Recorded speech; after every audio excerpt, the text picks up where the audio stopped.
Welcome, welcome, welcome. It is Speedify Live Office Hours. I'm your host, Alex Gizis, and this is Mike Kane. Say hello, Mike. Hey, guys. How you doing?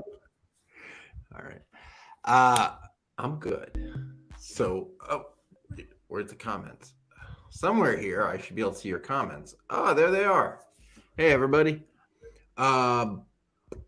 So we're live. We are here to answer any questions you have about Speedify.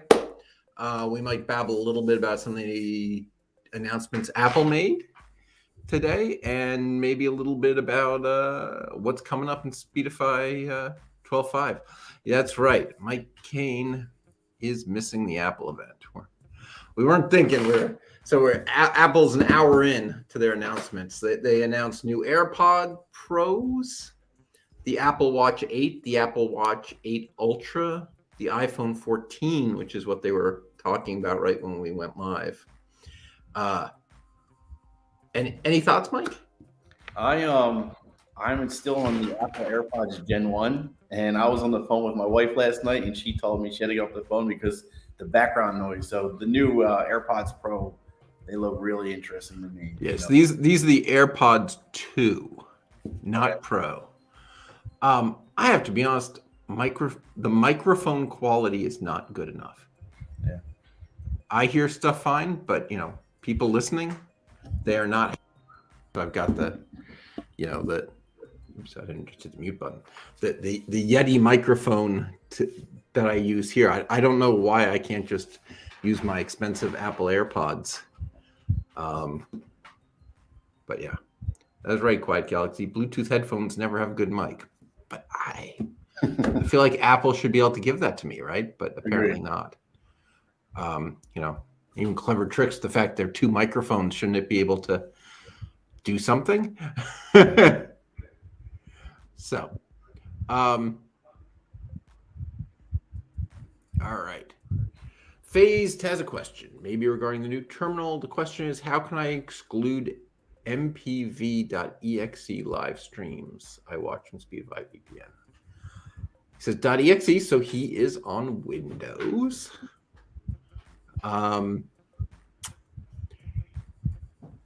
In the command line, there are some options, particularly if do you know what domain name MPV is streaming from? If so, there are bypass commands that let you specify IP addresses or domain names to bypass.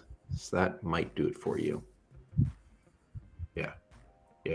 There's more options in the menu. You're on Windows, the command line.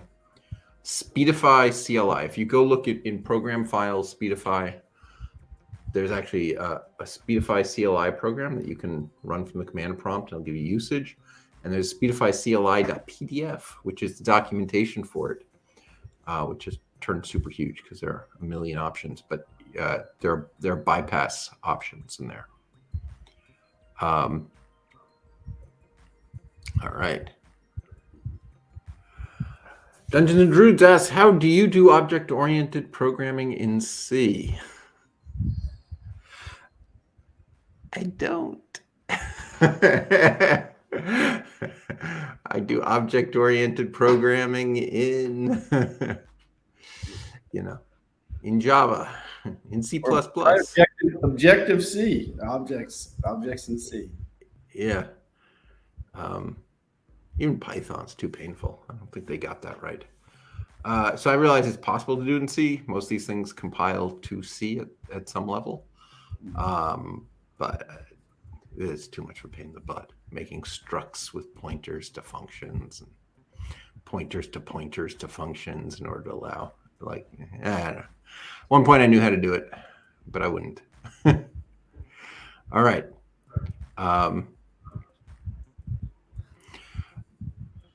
All right, Marby asks, what are the different protocols in Speedify? The transport modes. Do you want to talk about that? Yeah, I wasn't sure if they were actually talking about VPN protocols or Speedify protocols, but yeah, if you want to talk about binding modes or transfer modes, you said?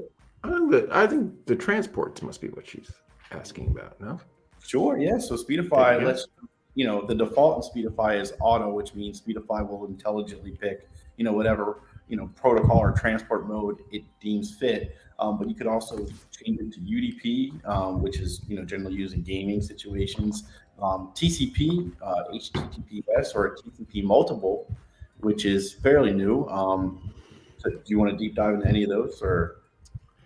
Yeah, why don't you talk about the TCP Multiple, because that's pretty cool. And that's actually the thing. When you say auto, it tries TCP Multiple. And if that doesn't work, then it tries UDP. And if that doesn't work, then it tries HTTPS. So maybe you should explain what this TCP Multiple is. Sure, but just to note, most people just keep it on auto. Don't mess with it too much. But TCP Multiple is basically creating, multiple TCP sockets, and it just gives you a wider range of, will this break through and will this work, rather than one socket go in and out and possibly fail. So it's a great engineering feat done by our great Kevin and team, and so yeah. Yeah, and there are funny problems with. So TCP is the main protocol that most things on the internet are built with. It gives you reliable connections across the internet to upload, download files, and it's reliable. It sends acknowledgments back and forth to say which packets got through, so you don't have to. You send things, and if some of it gets lost, TCP deals with sending it again, so you don't have to worry about that. But it turns out a TCP connection by itself can't max out a very fast internet connection. It ends up pausing while it waits to hear back. Did that get through? Did that get through? So we get around that by making up to 8 TCP connections. And we're able to fill even ridiculously fast internet connections and give you the full speed. So that's one of the many reasons why Speedify is faster than any of the other VPNs out there. They're all making this one connection, one TCP connection, or in case of Wireshark, one UDP connection, which is even slower. And we just crush it. But Alex, is there a cap on how many TCP sockets we can create? We put on a cap of 8. If people start getting 10 gigabit internet connections, we might have to up that. But for right now, that seemed fast enough for the internet, or if we have to start, if somebody makes a gigabit internet connection to the moon, we'll discover that 8 isn't enough. But pretty much for any internet connection on Earth, I think 8 is enough. So that's where we stopped ourselves. But it might have to go up someday. So, guys, if you have questions about Speedify, ask them. We are live. We got Mike Kane here, one of the brains behind the software. TM again. All right. A bit of a technical question. Does the ISP name detection in a new update marks the connection with the gateway IP? If I have multiple devices with the same gateway, they get the same name. Yes, Mike and I were talking about this last night. We're going to rearrange things. Yes, so the new feature, the server reports back to the client what internet service. He looks at what IP address you reach the server with, and he reports back to the client. It looks like you're on Verizon Wireless, and I think it's cellular. And this is a super important feature. Turns out to be really helpful because a lot of times if you join the hotspot on another phone, you're like, oh, this is Wi-Fi. Why should it be fast and cheap?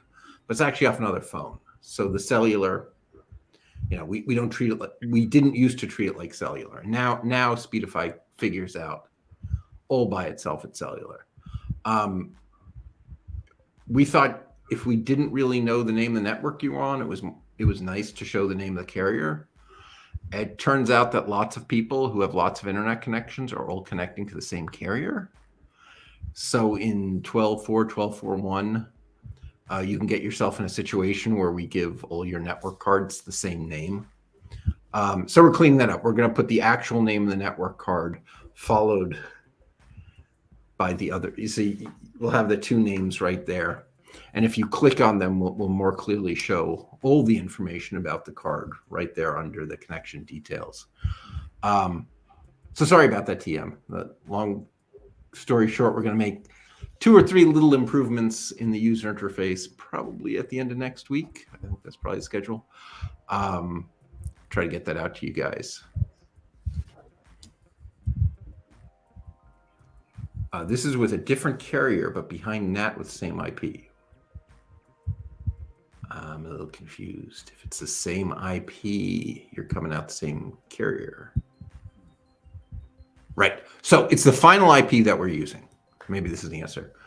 It is the IP address that our server sees for you is the one that we use. Right. So the last hop, what is getting you on the internet?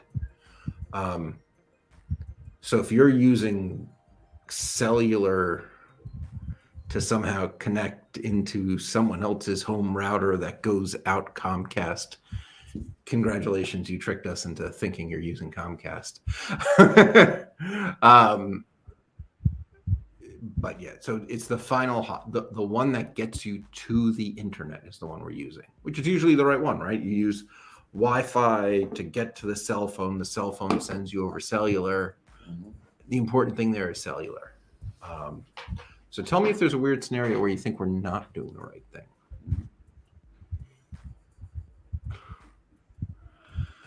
Are you hiring? I have a friend, Jenkins, who's really good with continuous integration. All right.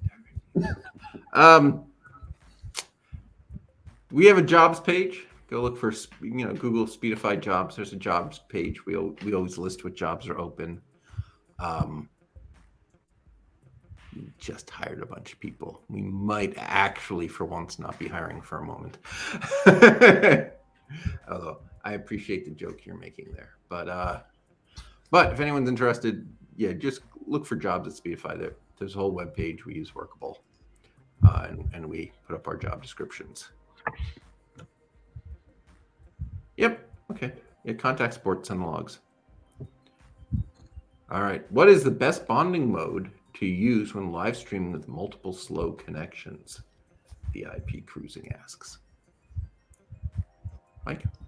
I'll definitely, stick with streaming mode. We're gonna, switch it to speed mode or redundant mode behind the scenes whenever we detect that, something else is needed. And there's a new update that's going to make this a little bit easier to navigate in our settings menu. So yeah, just keep on streaming mode, and we'll take care of everything under the hood automatically for you. All right. TCV in a Flash says, if I'm connected to cellular and Wi-Fi, do I make them both primary priorities so bonding works? So if you make them both primary, it's telling Speedify you have no preference whatsoever, and you're totally fine with it using as much cellular as it wants all the time. And if that's what you want, yeah, go for it. By default, if the cellular is secondary and the Wi-Fi is primary, which is the defaults, it does what we call cheapest pipe first. Basically tries to fill up the Wi-Fi. So if you send just a little bit of data, we put it on the Wi-Fi. And at whatever point you put up so much data on the Wi-Fi that you're reaching the speed limit of the Wi-Fi, then we turn on the cellular and start bonding to it. But if everything you're doing would just fit on the Wi-Fi, we put it on the Wi-Fi. And so for most people, most of the time, that's probably what you want. But you might have a different story. And if so, yeah, you can go ahead and make cellular primary and tell it to go crazy. So iPhone 14. For you streamers out there, they're claiming it has a much better camera with much better image stabilization. So I've been combining my iPhone 12 with a gimbal, right? Obviously it does some image stabilization, but I'm using the whole handle to reduce it further. But who knows? Maybe it's much, much better. Maybe we don't need some of that stuff anymore. Thoughts, Mike? I hope. I mean, I'm watching it right to the side. I mean, you kind of have some leeway, right? Like it kind of moves and stabilizes with you. So, how much can they do with the static fixed camera under the hood? I'm not sure. But they're getting there. Eventually I would like to see something with a little bit of spring action so it could actually just stay focused. But it's looking really good. I'm pretty pumped about it. Can you use cinematic mode while live streaming? I guess it probably requires the apps upgraded to support it. I don't know if Streamlabs or whatever supports it. See, that'd be neat. If they're streaming their show right now on the iPhone 14, which they probably aren't, but if they were, they should be. I mean, it would look fantastic. But yeah.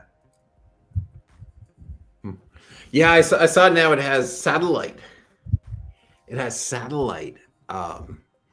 sadly, they made a big point about how even sending a text message through the satellite is a really big deal. And this is for when you break your leg and you're lying in a field and no one can find you.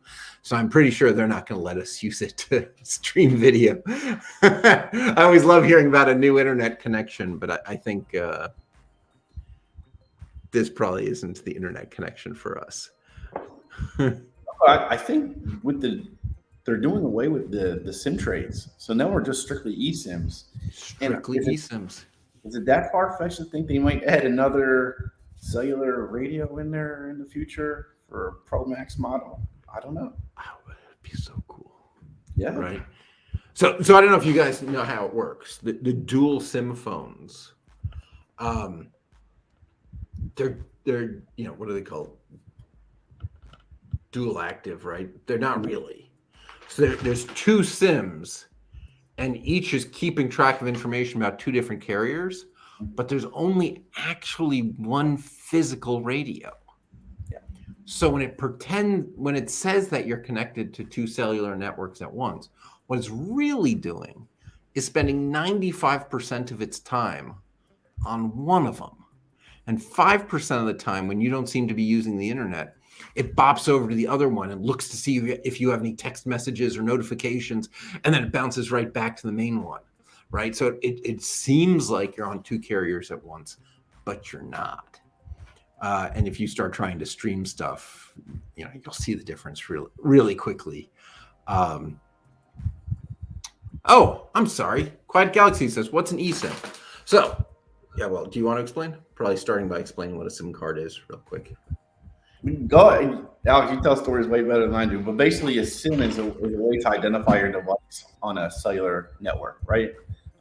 Keep me honest, Alex. So an eSIM, basically, when you used to bring those little SIM cards back to the AT&T and either put it in your new phone or copy and transfer your data, that's now done electronically on your iPhone or Android phone. So now it makes signing up on these carriers seamless. And you can do it even without Wi-Fi, Apple said on this new release. Does that help? Yeah. All right. So Dungeon Druid says, when will Speedify make satellite bonded super connections? And luckily, Clemmy answered it. Works fine with Starlink. It works right now. You can use it satellite. It's awesome. Yeah. So all the dual SIM today. A lot of times they refer to them as dual standby, right? One of them is always standing by, and it's they say it supports two SIMs. They don't say it supports two cellular radios, right? They're very careful. It's two SIMs, so you can bounce back and forth between the two connections, so fast you don't notice. But you're not really on two networks at the same time. All right. The data is the big one, right? Yeah. Matal says, I'm using Speedify, but have not fastest and stable streaming not provide. You have thoughts for them, things they should look at? Do we have questions? What operating system are you on, Matal? Yeah. And yeah, what is your internet connections without Speedify? How many internet connections are you trying to use? Yeah, just a little bit more information about your setup and your internet connections without Speedify would help. Yeah. Oh, I do not like that. I guess that's about the dual SIMs. I think that's about the dual SIMs. Ah, you're in India. Well, so, it's likely to get worse. I hate to say it. Looks like he's on Windows, he said, but he's on Windows in India. Yeah, can you get a second internet connection at all? Tether a cell phone. Some people in India historically have discovered that hitting our Singapore servers is actually faster than the servers in India. We've improved that now that we have servers in both. We have Bangalore and we have servers in Mumbai. Things are a little better. But some parts of the country seem more closely connected to Singapore. So you might want to just try that. It might be a surprising speed boost for people in India. There we go, Windows 11. All right. Oh, Dungeons and Druids. I meant the Apple Watch satellite. The comments they were making just before I popped over about how incredibly hard it is for them to send even a text through the satellite, and they'll do it to save your life. Makes me think, no, they're not going to let me stream video over it.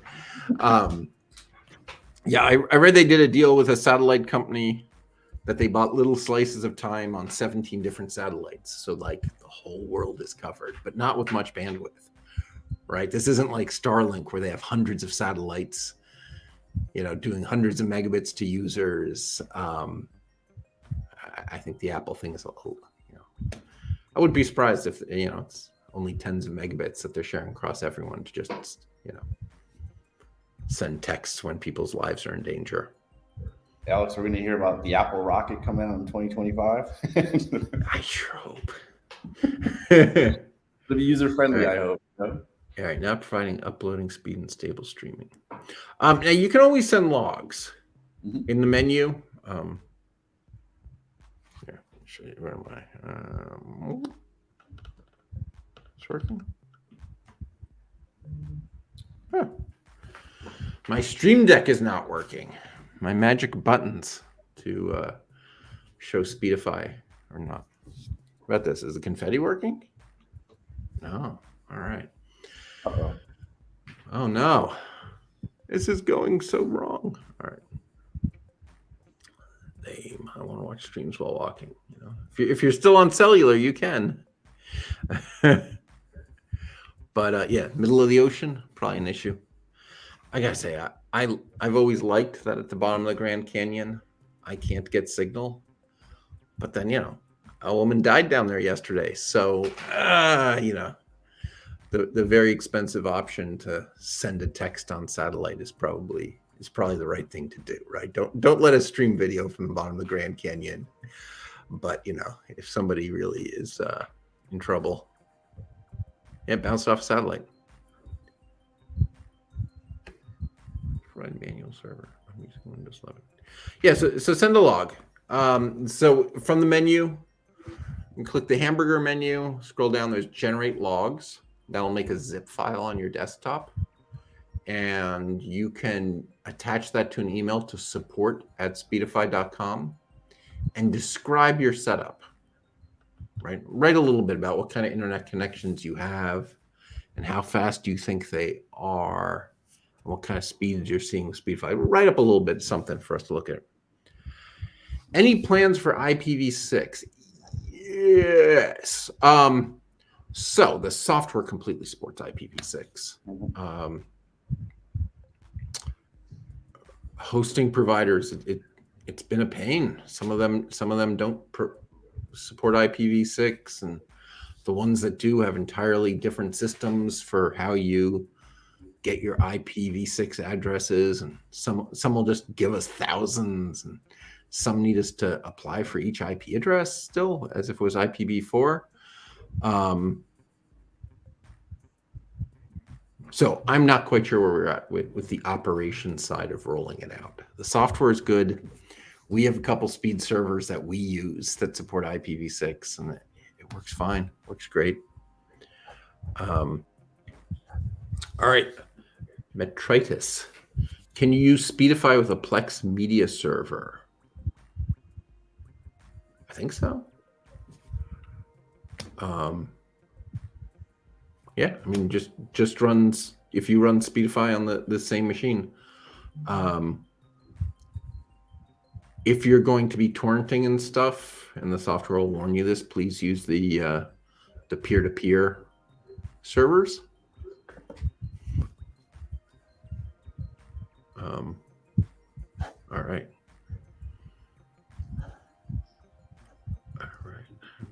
All right. Thanks for another great office hours. Good luck to old but Kane. Yeah. So we've got a fantasy football league starting here, and I am going to destroy Mike this year. I got Brady. It's over. He's on the bench, but you got. I'll be honest. I haven't gotten into it yet. I went through. I picked my team, and at this moment, I can't even remember who my quarterback is. So it's all the math. Yeah, we'll see. All right, so we are here at 2:30. Thank you, everyone. Metal, please email support. Attach those logs and write a little bit about where you are and what kind of internet connections you have, what speeds you get with and without Speedify. And those logs will give us lots of hints, and we will get back to you. Oh, TM says, does Speedify benefit from more cores? I've noticed multi-core usage recently. The main thread of the packet processing in Speedify is a single thread.